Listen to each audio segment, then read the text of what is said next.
इस्लाम ने मुझे कैसे अंधविश्वास से आज़ाद किया। बिस्मिल्लाहिर्रहमानिर्रहीम। अस्सलाम वालेकुम मेरे प्यारे भाइयों और बहनों। आज मैं आप सबके साथ अपनी ज़िंदगी का वो सच शेयर करने वाली हूँ जो मैंने अपनी पास्ट लाइफ में जिया है। मैं पहले हिंदू थी और मैं एक हिंदू फैमिली से बिलोंग करती हूँ। ये मेरी ज़िंदगी का एक सच है जो कभी नहीं बदलेगा।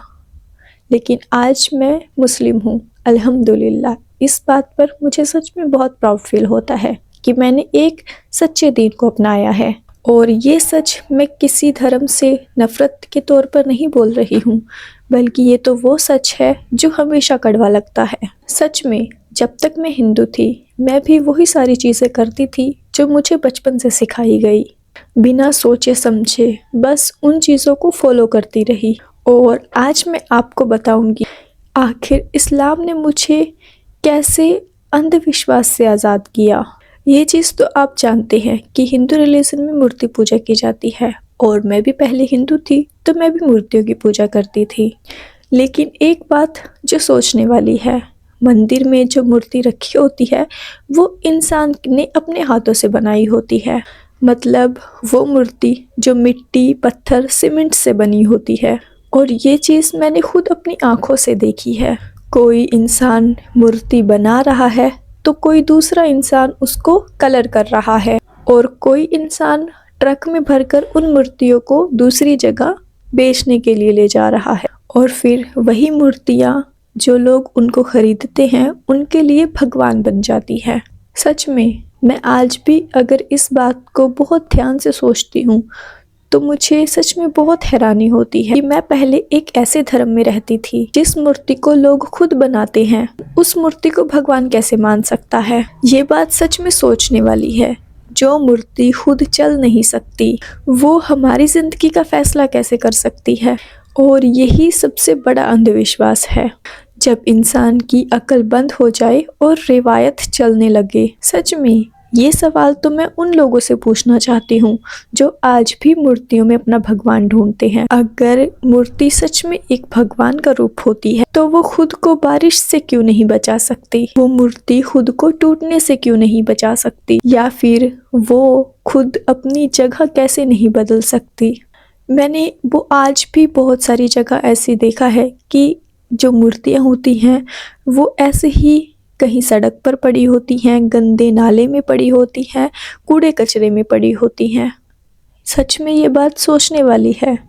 इंसान ही मूर्ति को बनाता है, इंसान ही मूर्ति को उठाता है, इंसान ही उसे सजाता है और इंसान ही उसे कपड़े पहनाता है और फिर इंसान ही उन मूर्तियों को अपना भगवान समझता है।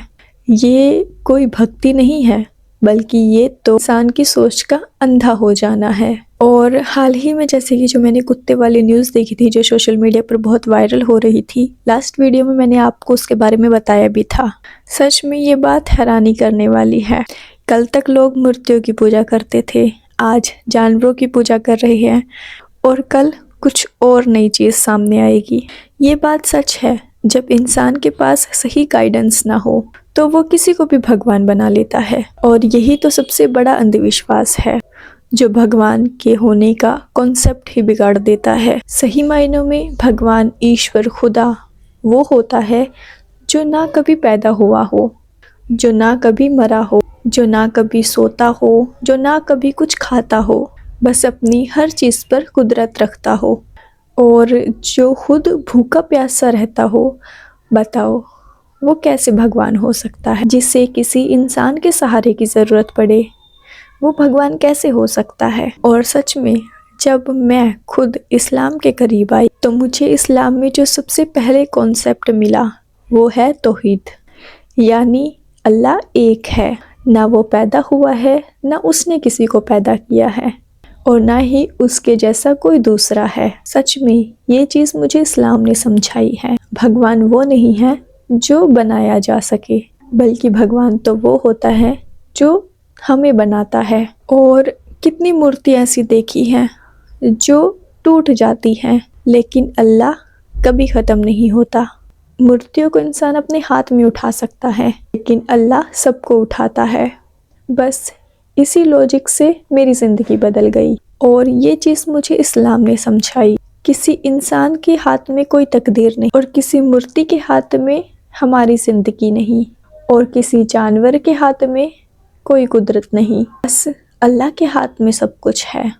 ना कोई मूर्ति, ना कोई बाबा, ना ही कोई पीर, बस सिर्फ़ और सिर्फ एक अल्लाह।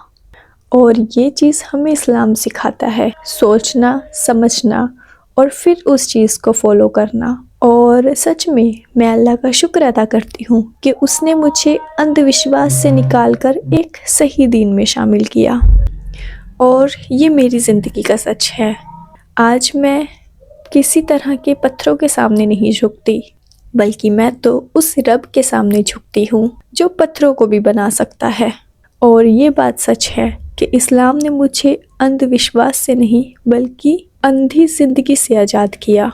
और जब मैं अपनी हिंदू फैमिली में रहती थी तो मैं अपनी हर प्रॉब्लम का सॉल्यूशन ढूंढने उन मूर्तियों के पास जाती थी। और सच में जो अंधविश्वास मैंने अपनी फैमिली के साथ रहकर एक्सपीरियंस किया, जैसे कि अगर कोई बिल्ली हमारा रास्ता काट दे तो वो काम गलत हो जाता और फिर ज़िंदगी में कोई भी नया काम करने के लिए पंडित से सलाह लो। और रही बात शादी की तो कुंडली ना मिले तो रिश्ता टूट जाए। ये बात सच है कि ये सारी चीज़ें इंसान को अंदर से कमज़ोर बना देती है। इस्लाम हमें अंधविश्वास की इजाज़त नहीं देता, लेकिन कुछ मुसलमान हैं जो इस्लाम में होते हुए भी अपने दीन से भटक जाते हैं। जैसे कुछ लोग धागा, तावीज़ बिना कुरान पढ़े समझे उसको पहन लेते हैं। किसी पीर या बाबा को या फिर किसी मजार को रब की तरह समझने लग जाते हैं।